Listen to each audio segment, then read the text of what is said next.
Hillary Clinton needs no introduction. A former First Lady, twice elected senator from New York, she is now determined to win her campaign for the White House. I'm in it to win it. Clinton was a particularly activist First Lady during her husband's 2 terms in the White House.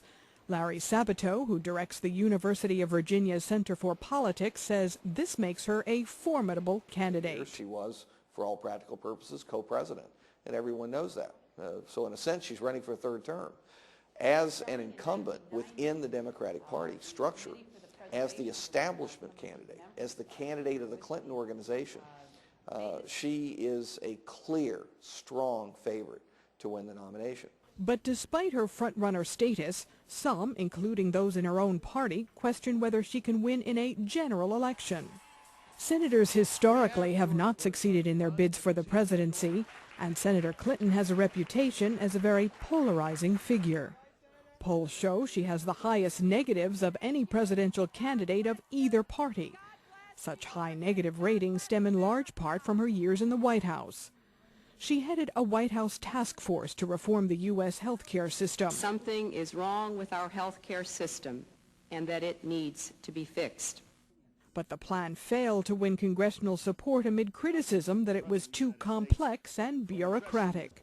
Clinton also came under fire for her role in the controversial Whitewater land deal. She became the first First Lady to be subpoenaed to testify before a federal grand jury as a result of the scandal. Later, she weathered the controversy surrounding President Clinton's highly publicized affair with White House intern Monica Lewinsky, and his subsequent impeachment for lying to Congress. She received both criticism and sympathy for her decision to stand by her husband. All these controversies could have an impact on her White House campaign, according to Larry Sabato. There's a scandal factor. A lot of people don't want to go back. They don't want to relive those scandals. They don't want new ones. But her somewhat rocky years as First Lady stand in stark contrast to her years in the Senate, which have been marked by a steady centrist voting record. Her vote to authorize military intervention in Iraq has angered the Democratic Party's liberal base, but she says she takes responsibility for her decision. I've taken responsibility for my vote, but there are no do-overs in life. I wish there were. Political analysts say Clinton's experience on the Senate Armed Services Committee and her willingness to cross the political aisle on national security issues could help boost her appeal. John Fortier is with the American Enterprise Institute. I think that's right. By emphasizing her experience, she comes across as somebody who is sensible in the middle, pragmatic, who could handle the reins of power. It probably has not worked out quite as much as she'd wanted, and that the war has become much more polarizing and has drawn her a little bit more to the left than she would have liked. Clinton is waging a sophisticated campaign.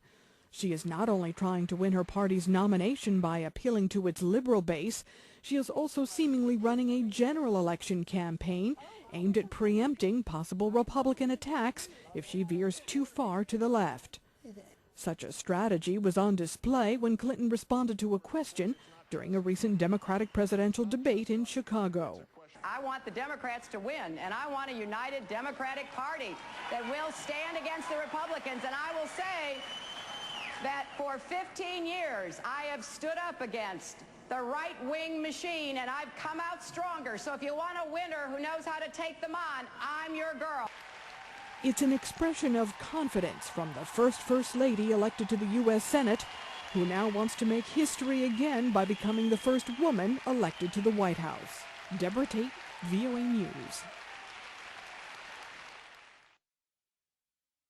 There's never been an iPod that can do this. No, there certainly hasn't. The iPhone, the most hyped phone ever, has been hacked by this guy, 17-year-old George Hotz, making the phone potentially usable by networks all over the world. It's very technical, and it requires opening up your phone, soldering a wire to 2 points, and then running some software that I wrote, putting your iPhone back together, inserting whatever SIM card you want, and then just using it. It can cost over $200 to get out of a contract with a cell phone company and switch to another. So people pining for an iPhone but stuck with, say, a T-Mobile contract are out of luck unless they pay that penalty fee.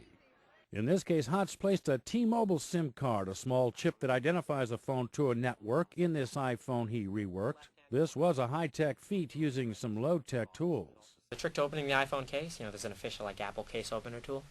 guitar picks. Some guy told me that when we first started, when I first got the iPhone. Hey, dude, you just open it up, just slide a guitar pick in there, and sure enough, pops right open. A mobile phone repair company in Kentucky gave Hotz a car, a Nissan 350Z, for his hacked phone. Certicell says they bought the phone as a piece of cell phone history and has no plans to commercially market the phone or its reworked software. I'm Voice of America's Todd Grosshans for Headlines Today.